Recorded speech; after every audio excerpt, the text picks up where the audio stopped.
Hello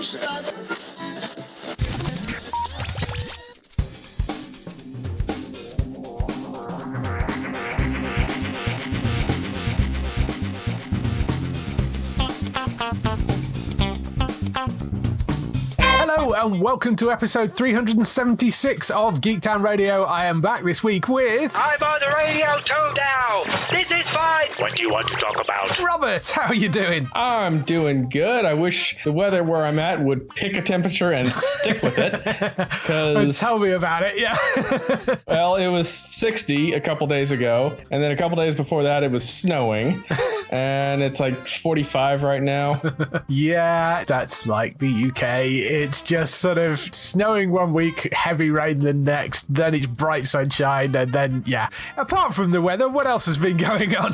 Not a whole lot. Been binging some stuff. TV-wise, they're almost done with this season of Gold Rush, which is a show they film in the Yukon and some parts of Alaska, and it's all about gold mining. I'm always fascinated because so much of my work is virtual and digital, so I really get into TV shows where they actually do things and make things. Yeah. Plus, people forget how much effort goes into stuff like that until you actually see it, and you see these incredibly, like literally $1 million construction vehicles, and somebody's got like 30 of them, and they're tooling around, digging up. I think they move like 500 yards of dirt an hour to get 5 grams of gold. Yeah, it's crazy. Also, another whole season of Curse of Oak Island is almost done. They're getting pretty close with that. They've made huge discoveries again. They finally got more permits to do some stuff, so they're really finding cool stuff. They're starting to find some gems.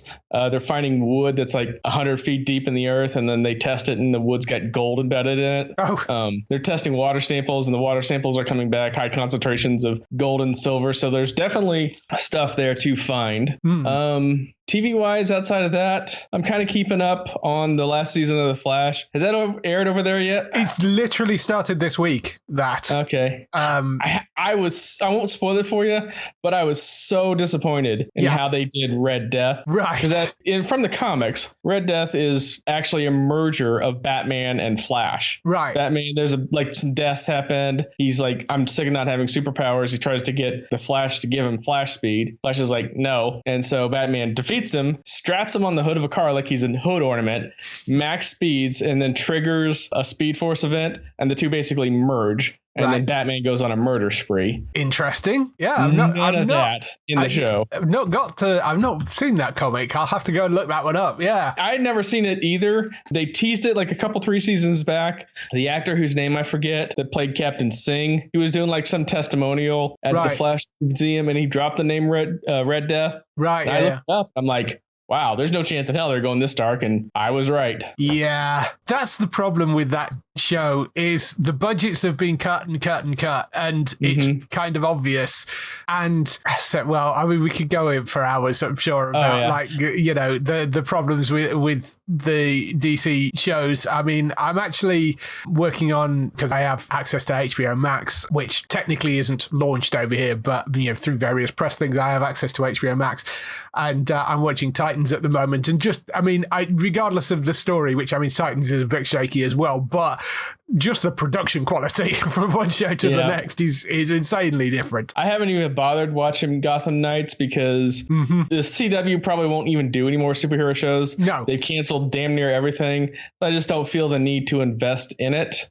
Video game wise, the Steam Spring Sale went live about a week ago. Yeah. And my bank account was like, how broke are we going to be? Yeah. I did pick up Surviving the Aftermath, which I'd forgotten about. I was kind of forgotten about. But then they did, Paradox Interactive actually did a little presser announcing the update, and it was on sale half off. I'm like, okay, buy that. A game that I forgot completely was on PC, Days Gone, which I tried playing on the PS4.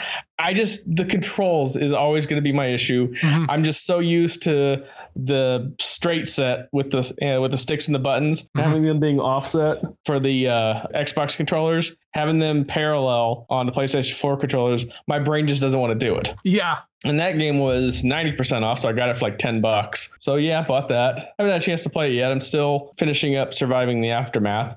Decent. world building, post-apocalyptic survival game. Really quick, it gets basically put on autopilot. Yeah. So it's a good game to play while you're trying to catch up on a show on your second monitor or something like that. Yeah, I do quite enjoy Surviving the Aftermath. There's a couple of those that dropped. There's one called End Zone, I think, that came out around about the same time, and they were both sort of post-apocalyptic builders, and they dropped almost exactly the same time. I do enjoy Surviving the Aftermath.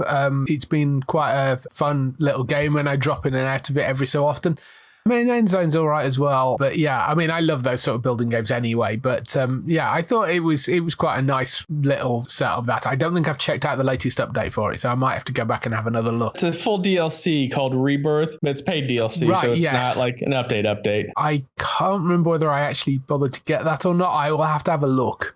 I like the idea of the sort of rebirth thing. If they're sort of, you're bringing society back, that's sort of the idea, isn't it? I think. That one. So I may go and have a look and pick that back up when I've finished playing through the other things that I've been playing with. So. Yeah, and game-wise, just bouncing between a few. A big update for Valheim came out, so I restarted that. Yeah. It's a good game, but it's the fact that you can't automate some tasks makes it a lot more of a slog sometimes. Try to get into Kingdom Come Deliverance again. Got into it good, but eventually just the combat is just so difficult in terms of basically I was telling this other streamer that I was watching about, it's like it's very keyboard smash inducing, but not in a Dark Souls kind of way. Right. 3-on-1 combat, you're dead. You swing your sword around like a maniac, you're exhausted, then you're dead. Very, very realistic in the sense of, this is what would happen if you went at somebody with a sword. Yeah, I enjoyed that game quite a lot. I mean, it's a decent, solid RPG, particularly as it's sort of from an indie development house.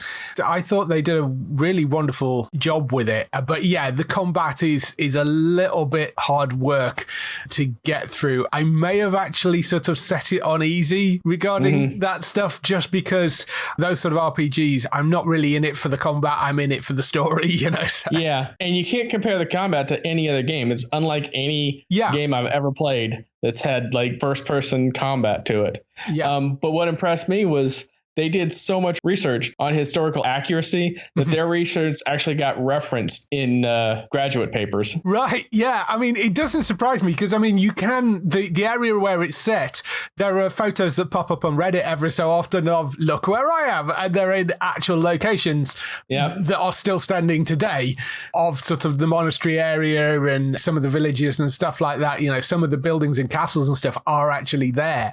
So they did an awful lot of historical research about the area particularly, and it's a really impressive game. And that's really about it game wise. I did try Hi-Fi Rush, good game, but it's rhythm based, so I don't really do well with rhythm games. So. Right. Yeah. Games have been one of my main things the last sort of week or so, last couple of weeks actually. Hogwarts Legacy, having sort of said, I'm not going to pick that up, it's £50 and I object to paying £50 for a game. I found myself in a bit of a lull a few weeks ago, and having talked to Matt about it, and Matt was saying how good it was, I finally went out and picked it up. It is really well put together. I mean, I'm not the biggest Harry Potter fan at all, but the nice thing about this is, although it is set in that world, it's set back in the history of that world. So the sort of area is familiar and some bits are familiar, but you don't need to be massively familiar with the whole Harry Potter franchise to actually get into the game as such. Really nice setup. You start off your year at Hogwarts. You're joining as a fifth year, which is not usually what happens. So you were given some extra tasks to help you catch up. When you're on your way there, you get attacked by a dragon and something weird happens, and it becomes apparent that you have this sort of connection to this ancient magic. And that becomes sort of the wider plot. But I love the way they actually kind of build it up, because it's massive. And you sort of start off with stuff around Hogwarts itself. You're inside the castle and you're inside the school, and you think, okay, this is nice. This is kind of big. And, you're going to like classes and learning new spells and all that sort of stuff. And then you get a thing that says, oh, come and meet me outside at this little village. So you wander outside the castle and you're in the surrounding area. And it's like, oh, they've got all the surrounding area. That's nice. And then you sort of open the map up and realize they've essentially got the entire county. And then a bit later on, you look at the bottom of the map, there is an entire section that you can't properly get to until you're higher levels. So it just grows and grows and grows and grows. And there's a good 50 hours worth of gameplay in it. Potentially quite a lot more if you're 100% completist, which I am not generally. I don't go and find every single collectible because who's got time for that? Unless you're Matt, of course. But that, I really impressed. The magic, the combat, I thought was really well put together. There's a few little niggly things with the controls in terms of the spell sets, and you're limited to having 4 spell sets, which means you've got to swap some things in and out that is sort of unnecessary. But overall, really quite enjoyable, and I would say is well worth the money. Whether you're a fan of the franchise or not, I think it is a really well put together, solid action RPG game. Combat's good, story's really good, really nicely put together and fun, and got lots of sort of mini games. You'll get distracted by side quests all the time, and yeah, it's a really nicely put together game.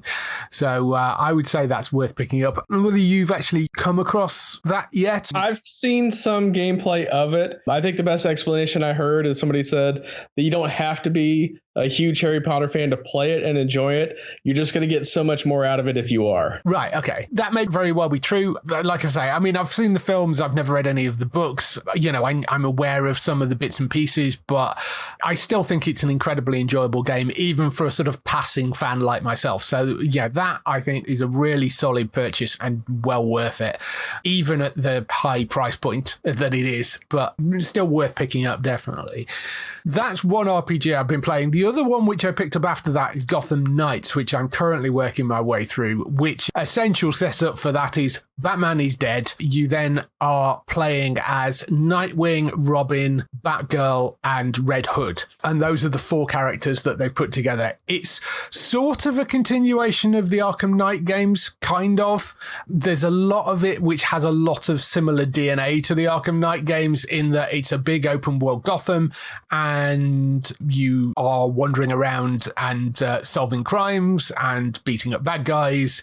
There is a story that runs through which involves various factions that you all know and some villains like Harley and the Penguin and Freeze and that sort of stuff.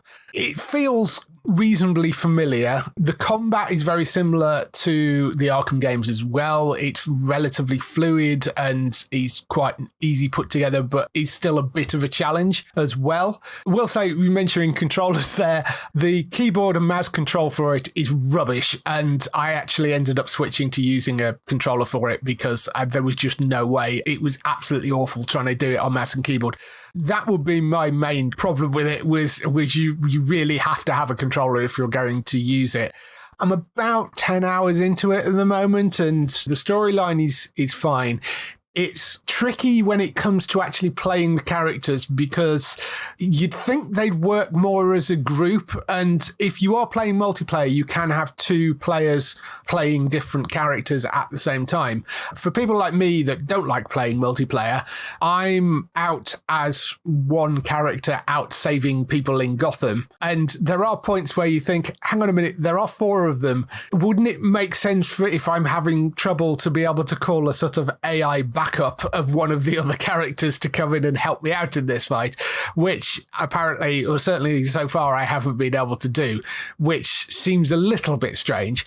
And there are differences with each of the characters as well. Like one's more sort of range-based, one's are more sort of hand-to-hand, some are more stealth. So it sort of depends how you want to play as to which character you're probably going to lean on the most, I think. But overall, I'm enjoying it. I don't think it's necessarily quite up there with some of the Arkham games, but it's on offer. That was on offer in the Steam sale, which is why I picked it up. So it was about £20, I think.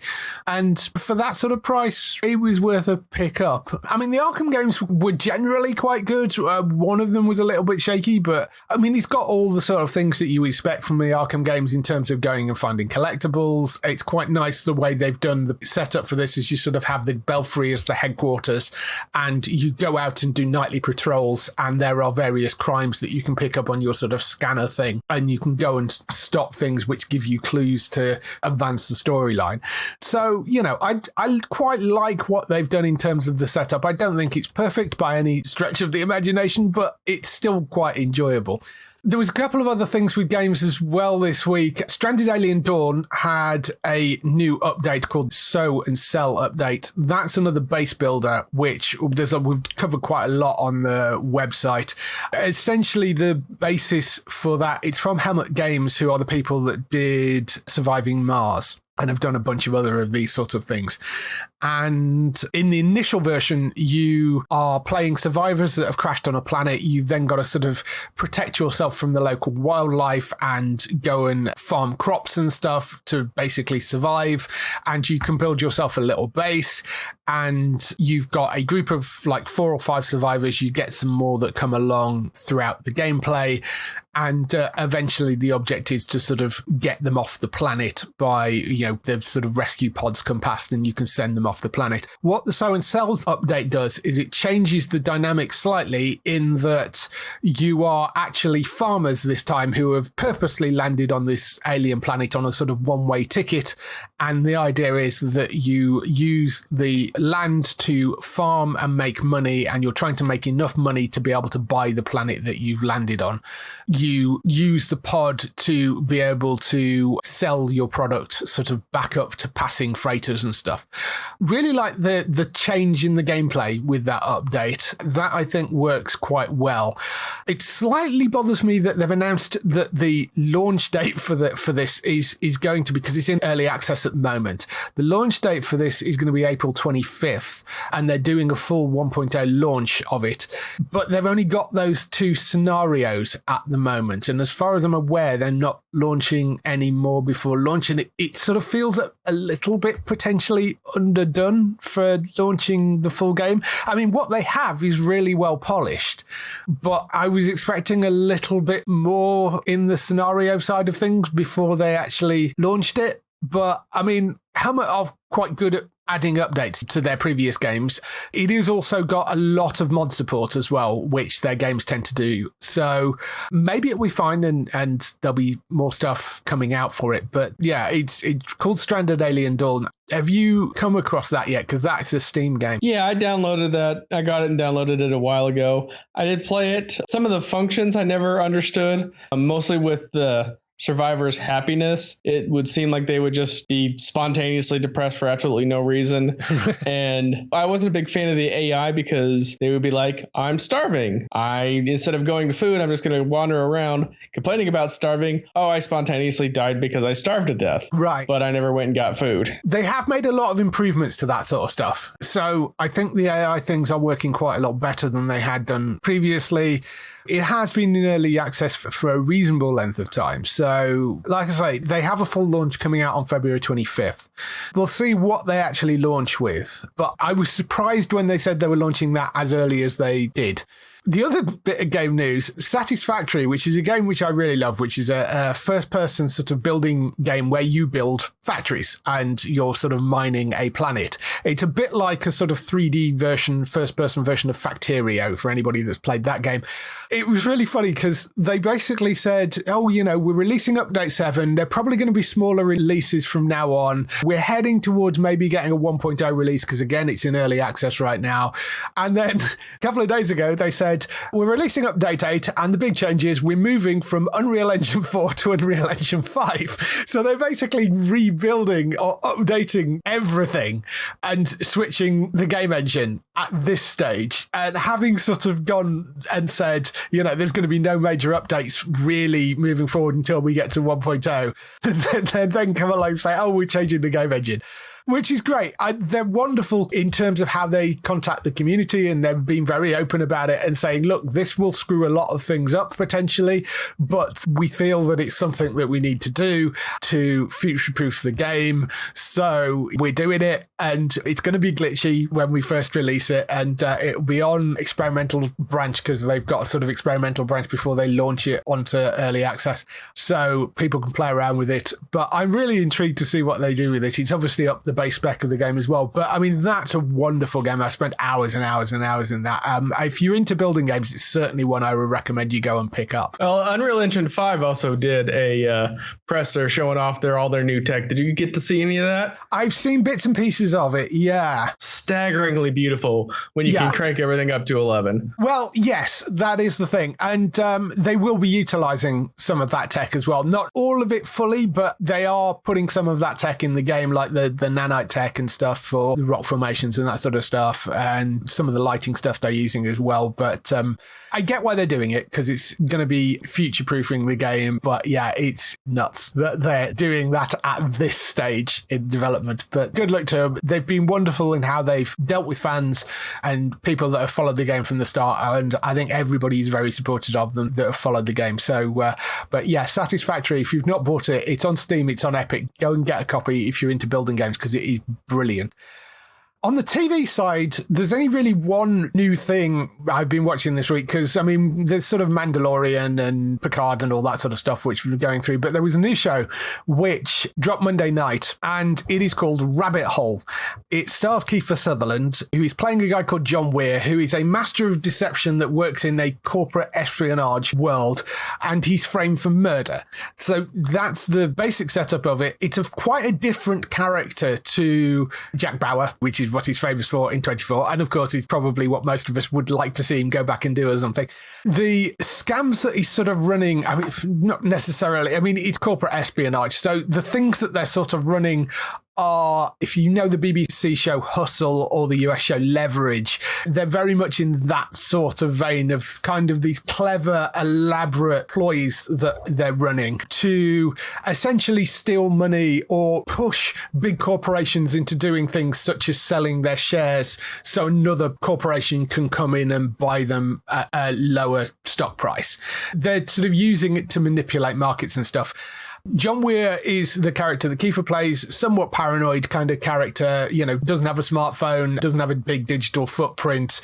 A lot of the espionage that he deals with is very physical, real world stuff rather than online sort of espionage and data collection and that sort of thing. There is an FBI agent in there who he occasionally has conversations with, who kind of knows what he's up to, but can't pin anything on him. So he's sort of paranoid that there is somebody following him and he's assuming it's the FBI. It seems very much like it actually isn't the FBI as we get further through the episode, and it's somebody else. And as it plays out, he takes on this job from an old friend, and that's where things to start to go wrong. And the sort of whole disappearing down a rabbit hole, sort of as the show gets its title, is where you sort of end up as he's framed for this murder.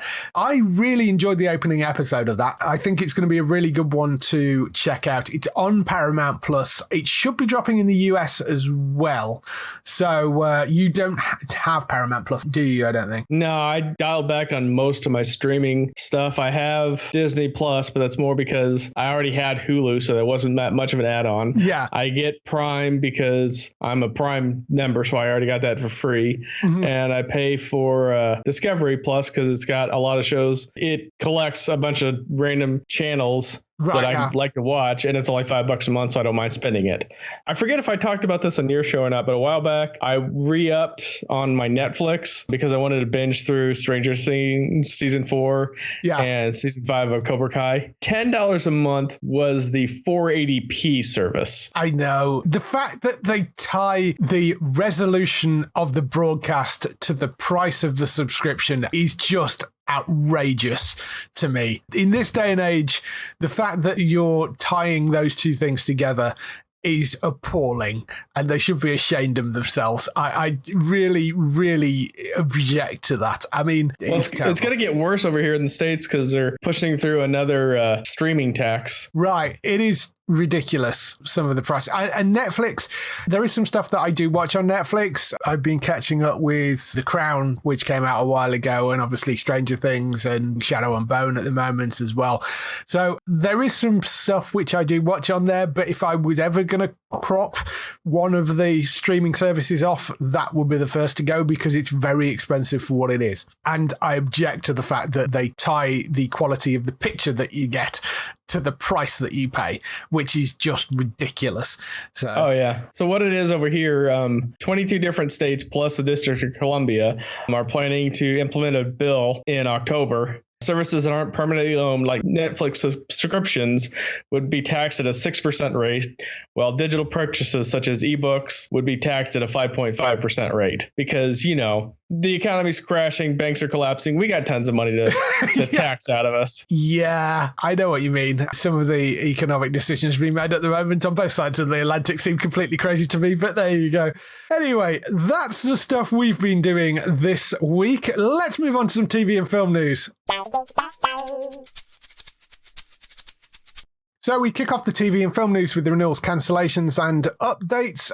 There is one cancellation. The L Word Generation Q has been cancelled after 3 seasons by Showtime. Showtime and Paramount. In fact, Showtime's disappearing into Paramount, isn't it, in the US, I think, for you guys? I don't know anymore. Yeah, I know it's $15 a month and I ain't spending it on a movie channel. Yeah, Showtime is disappearing into Paramount in the US, so it will become part of Paramount Plus, which is how it operates worldwide anyway. So sort of makes sense to do it over there as well. But that's going to be cancelled after 3 seasons. However, there is a New York set reboot of the original with the original creator behind it, apparently in the works at Showtime. Not ordered to series yet, but if you're a fan of the L Word, they're kind of doing a reboot of the original or a continuation of the original they're working at as well, which will replace Generation Q. Over in the UK, Top Gear has been put on hold basically indefinitely, although they are saying that there'll be some more news on it later this year due to the Freddie Flintoff crash in December last year. Freddie basically crashed one of the cars on the Top Gear test track, received medical care at the scene, and then was airlifted to hospital. There have been some stories in the papers about him saying that he's quitting the show because he doesn't feel that he can continue on in the sort of daredevil role which he's been playing. This is his 3rd crash on the show. It's still what, like 25 behind Richard Hammond? Yeah. Yes. It's an odd statement that came out from the BBC for this because the BBC actually sort of apologized to Freddie. It was saying, we sincerely apologize for Freddie and we'll continue to support him with his recovery, which is an odd kind of admission because they weren't found at fault in terms of any of the health and safety stuff. So I don't know. It feels a bit odd. It feels like maybe something else is going on there, and I don't know whether it's Freddie's decided to quit and they're hoping he's coming back or what. But the upshot of all that is they've decided they're not going to carry on filming the 34th season, so that's going to be put on hold. Maybe it will come back later on. What the presenter lineup will be, we don't know. Whether it's the 3 guys that have been there since 2019, I think, was when they Freddie Flintoff, Paddy McGuinness and Chris Harris took over. It's a shame because it has been working really well with those 3 guys in it, and they had a lot of problems trying to replace sort of Clarkson, Hammond and May, but those 3 seem to work very well together. So it will be a shame to have one of them go or all 3 of them go, but at the moment, no more Top Gear. We'll see later in the year whether they decide to revive it or what happens with that. Speaking of Clarkson, have you seen season 2 of Clarkson's Farm yet? Yes, I did watch it. I mean, Clarkson, whilst, yes, the man is an idiot, it's sort of what makes it funny. And there are some legitimate things that come out of that about farming and the ridiculousness of the sort of red tape that they have to go through and the conditions they work under. But yeah, I mean, I really enjoyed the 2nd season. I think it's a really good show. Yeah, I've watched my parents deal with government bureaucracy like that my whole life. It feels a lot like they're sort of objecting to it because it's Clarkson. If it was any other farm, you kind of get the feeling they'd embrace it. But if it was any other farm, it wouldn't have a TV show, for one. Well, there is that as well. And for 2, nobody would care because all they see is their food in the supermarket. They don't understand and this is one of the reasons why I like Gold Rush so much, is nobody even sees the process anymore of how we get to food from point A to point B, but there's like step A1, A2, A3, A437 before it even gets to B. Yeah. And we're invisible to that process anymore. Yeah. And I mean, what they're showing on that show has been very much about the process that the farmers are going through, the things that they were dealing with, particularly around, the pandemic and post-pandemic. And he was genuinely trying to do something which would help the local farming community by setting up a local restaurant, which would only serve local produce, and was getting shot down at every possible opportunity. Whereas you'd kind of think, and yeah, I mean, I do understand that the fact that it's Clarkson drives a lot more traffic to that restaurant, the same as it does with the farm shop he's running.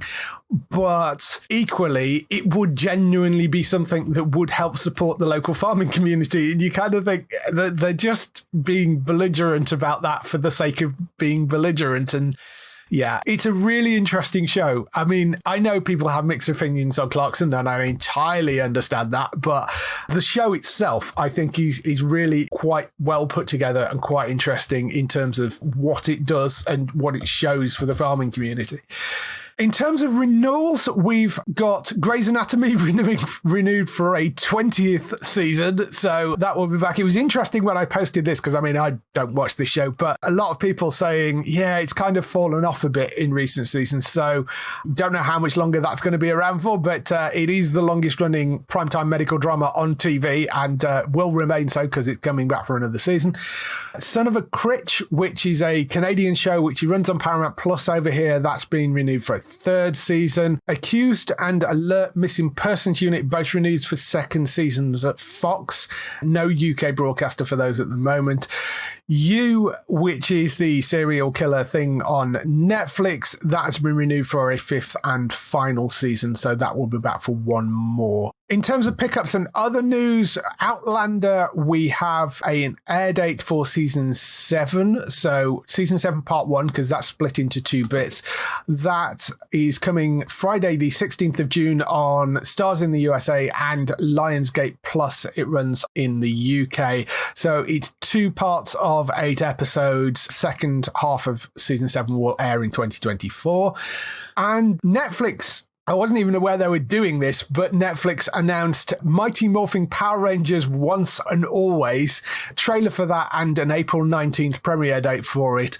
This is basically a celebration of 30 years of the Power Rangers, and it's bringing back a lot of the original cast. So you've got Emmanuel Jones back as the Black Ranger, David Yost back as Blue Ranger, Kiefer Sutherland as Pink Ranger, Steve Kadarius as Red Ranger, Johnny Young Bosch as another Black Ranger, Karen Ashley is Yellow Ranger, and you've got Barbara Goodson returning as the voice of the villain Rita Repulsa alongside the 2 lackeys. So there's a bunch of people coming back for that.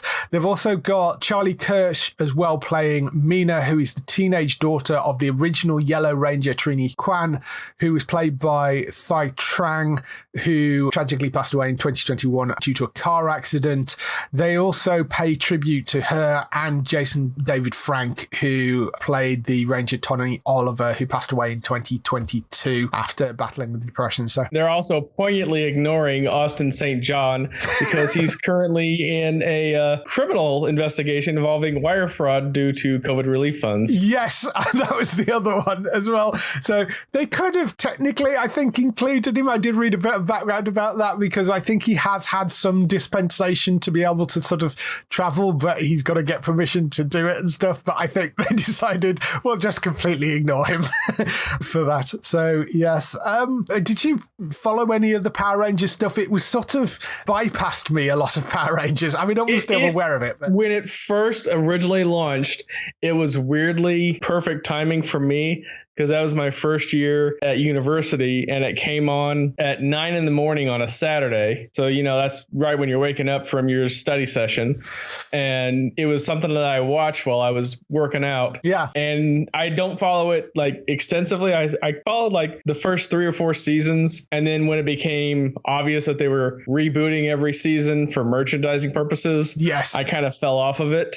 The one Ranger that I wish they would bring back, but they can't because she's under contract, is Rose McIver. She did a season as the Yellow Ranger, and she's on the US. Yeah, she did iZombie. And now she's on the US version of Ghosts. Yeah, she's great in that as well. We've got the US version of Ghosts as well as the UK version. The US version has been running over here, and she's brilliant in it. It's actually really good, I think, that US version. They've got a lot more story in the US version because we only get like 6 episodes at a time, and you do full sort of 18, 20 episode seasons.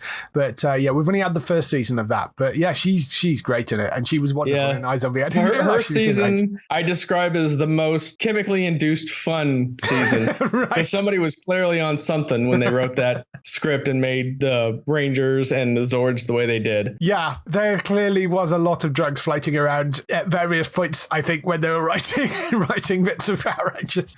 So that is coming, Mighty Morphing Power Rangers Once and Always. That is coming the 19th of April to Netflix if you want to go and check that out. And it's a lot of the original Rangers back doing like various parts. So I think that could be kind of fun.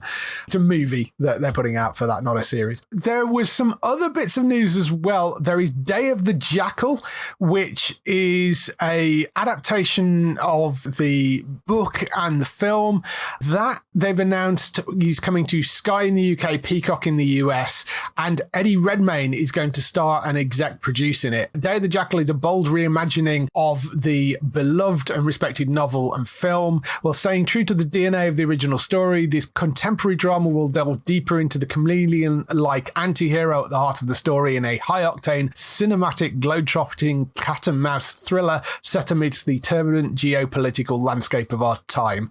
They've got the Irish screenwriter and novelist Ronan Bennett as creator and writer of it. He was the person behind Top Boy, so he's going to serve as showrunner as well. He's adapting the story, and he also worked on Gunpowder, which was the BBC series with Kit Harington. I think that's on HBO Max in the US, and various screenplays as well, including Public Enemies, which was the Johnny Depp Christian Bale movie. Brian Kirk, who is directing it, he's worked on things like Game of Thrones, Luther, Boardwalk Empire, 21 Bridges as well, he directed. So some good people behind it. And I mean, Eddie Redmayne's a pretty solid actor, I would think, for the lead role of this.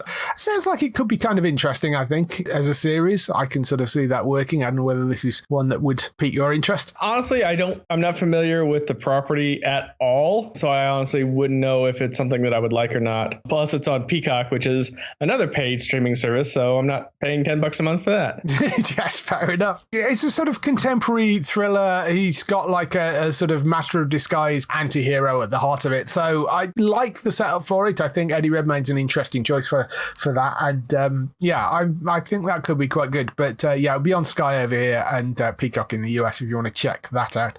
There is a new supernatural witch drama coming to BBC Three in the UK called Domino Day. They've announced the cast for it. This comes from Laura Cinquera, who worked on Gangs of London and Kiss Me First, and it's developed and produced by Fremantle's Dancing Ledge Productions, who are the people behind The Responder. It's set and filmed in Manchester, stars the BAFTA-nominated Sienna Kelly from Adult Material and Hit and Run as Domino Day, a young woman who's on all the dating apps, but Domino isn't swiping for her soulmate, she's swiping to hunt. A young witch with extraordinary powers, Domino is desperately seeking a community that can help her understand who she is, but she doesn't need to look far, as a coven of witches is already tracking her every move, convinced they have to stop her before her powers destroy everyone and everything around her. When a dangerous figure from Domino's past comes back to haunt her, will it be a fresh start for them all or a final showdown?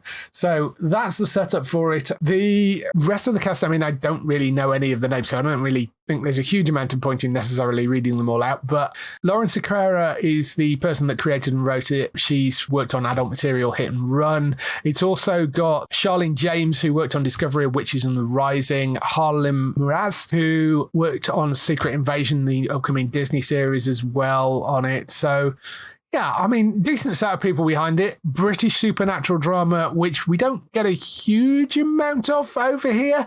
Usually, they're usually American imports and things. Depends what tone they're going for it, whether it sort of tries to be overly serious or whether it's going for a bit more kind of dramedy, Buffy-esque kind of side to it. I don't know, but we'll have to wait and see with that one. But that's called Domino Day. It's coming to BBC 3 at some point. We haven't got a date for that yet. Also in the news, Gears of War, which is a live-action film adaptation coming to Netflix, has found a writer, and it's the Dune writer, John, I'm going to say Spashit, but I could be mangling that name horribly. So he's the writer of Dune and the upcoming sequel to the recent Dune movie. He's also worked on Marvel's Doctor Strange, the sci-fi film Passengers as well. So he's got an Academy Award nomination for Best Screenwriting for Dune. So decent person to pick up for Gears of War adaptation. Is Gears of War a game you've particularly played? I've done bits and pieces of it, but not for a very long time. A little bit, but not a whole lot. What's interesting is, who is actively campaigning to be in this adaptation? Former pro wrestler Batista. Oh, really? Interesting. Apparently he's a huge fan of the franchise, and it's kind of like the same aggression and passion that The Rock went after with Black Adam. Right. He's been going after with that, hit or miss, take it with you will. He actually did pretty good as Drax. Yeah. The first movie. The second movie, I don't know why they wrote him the way they wrote him. That makes no sense. The third one's coming out in a couple of months, so we'll see if it stays on that track or not. Yeah. Dave Bautista's actually seems to be a reasonably solid guy, and he's turned into a decent actor. He's been in a couple of other things as well. So I think he could be quite a good fit for this if they decided to pick him up for it. He's definitely got the build for it. Yeah, certainly got the build for it. I could see him working in this, and if he's a fan of it, then, well, as long as they don't mangle it too much. But apparently John, whatever his last name is, the guy that is writing it, is also a huge fan of the games as well. So that seems like a good sign. And the fact that they're doing it as a film and not trying to string it out over a series. They have got an ongoing deal with the Coalition, who are the people behind the game, to do an animated series that is alongside the film, and they could potentially do more things afterwards if this all goes down well. But it's interesting, they seem to be taking it fairly seriously. I mean, getting a sort of Oscar-nominated screenwriter behind it and somebody who is a fan of the material in the first place, I think is a really solid sign that Netflix are actually taking it seriously and not just a shameless cash grab, which you could forgive people for thinking Netflix might be doing that. But yeah. As long as they don't turn it into another Witcher. Well, yes, they did monkey around quite a lot with The Witcher, and that's more to do with the producers than Netflix directly, I think. But yeah. Did you see how bad that prequel got tanked online? Oh, no, I didn't. I mean, the prequel was all right, I think. I mean, you've kind of forgot. On Rotten Tomatoes, the fan rating was at 8% and the critic rating was at 30%. Wow. Okay. I mean, I didn't mind the prequel too much. The biggest issue that they have with that is the fact that you had somebody who was a massive fan of the property who chose to leave the project because he didn't like the direction they were going with it in Henry Cavill. That's problematic for the upcoming season. So we'll see where it goes next season. But yes, then there is another season supposedly coming after that. So who knows? Gears of War film in the works at Netflix with the writer of Dune behind it. We'll see who they cast in it. So that's all the news for this week. Just some time for some highlights for next week on TV. So, highlights for next week on TV. We have Kindred coming to Disney+. Don't get overly attached. I think they cancelled that after one season already. But it's an adaptation of the MacArthur Fellow and Hugo Award winner Octavia E. Butler's enormously popular and influential novel. Unfortunately, the TV series didn't last more than one season. That's coming on the 29th of March. Over on Apple TV, we've got Big Door Prize Landing. That's another novel adaptation based on a novel by M.O. Walsh. Tells the story of a small small town that is forever changed when a mysterious machine appears in the general store, promising to reveal each resident's true life potential. Over on Netflix on the 30th of March, we have Unstable Landing, which is a comedy set in a cutting-edge biotech research company, and it stars Rob Lowe and John Owen Lowe, his actual son. Riverdale returns on Netflix in the UK on the 30th of March for its, thank God, final season. That is back for, I don't know. I hear stories of what happens with Riverdale with them, like aliens and flying and superheroes and all sorts of bizarre stuff going on in that show. I legitimately did not know that it was based off the Archie comics. Yes, it is. It is based off the Archie comics, but obviously very different to the Archie comics. Craziness is about to end with the 7th season, but 30th of March for Riverdale season 7. Are they doing time travel for this season? I wouldn't surprise me if that's true. Yes, I honestly don't know. I think they've done. Didn't they do some? They did some time jumps. I don't know. I've never watched the show. I just vaguely just remember seeing a commercial while I was watching The Flash. They were like in the 50s or something. Right. Okay. Yeah, wouldn't surprise me if that is the case. I think they've done superheroes and they've certainly done magic, and there's all sorts of weirdness going on that show. Over on UK TV's Gold, there is a new season of Billy Connolly Does. This is called Billy Connolly Does the Decade. So if you're a fan of Billy Connolly, it's him basically looking back over the last 50 years of his career. That's coming to Gold on the 30th of March at 9 p.m. Taskmaster returns for its 15th season. That's coming the 30th of March at 9 p.m. on Channel 4. There is a new drama starring Kevin McKidd called 6-4. That is inspired by the best-selling novel by Hideo Yokoyama. That is coming to ITVX on the 30th of March.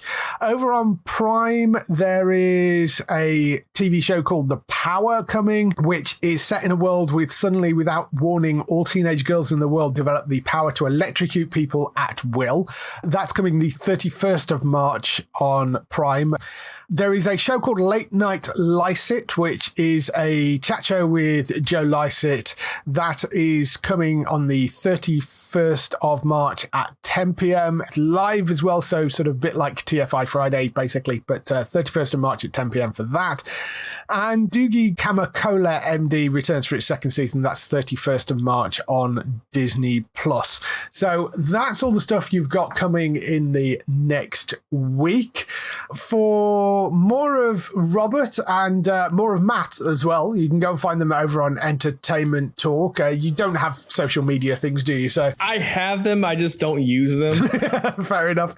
For more of Robert's stuff and more of Matt, you can go and find them over on entertainmenttalk.org. For lots more podcasts, you do gaming talk with him and a few other bits and pieces, don't you? Every now and then, yeah. Go and find them over there. And you've got the Manchester United podcast. And if you've been watching The Last of Us, we did The Last of Us podcast over there. So there's lots of more stuff and podcasts over on entertainmenttalk.org. For Bex, you can find her on twitch.tv/Trista Bytes. That's BYTES. She's streaming every week over there with I don't know whether she's still power washing things. That's what she's been doing most recently in Power Wash Simulator. She was also on an episode of Entertainment Talk, I think, this week as well, talking about some of the games she's been covering. So you can go and check that out on Entertainment Talk and go and watch her on twitch.tv/Trista Bytes. And Daryl, you can find at HollywoodNorthNews.net for all those TV shows which you love, which are shot in Canada. For us, you can find us on the website at geektown.co.uk throughout the week and see all the latest air date information. If you want to get in touch with your questions or comments, email us on podcast@geektown.co.uk. Leave a message on the website post. Find us at Geektown on Twitter, on Facebook at facebook.com/Geektown, on YouTube at youtube.com/Geektown, and on Instagram at Geektown UK. That is everything. We shall see you next week. Bye-bye. Bye.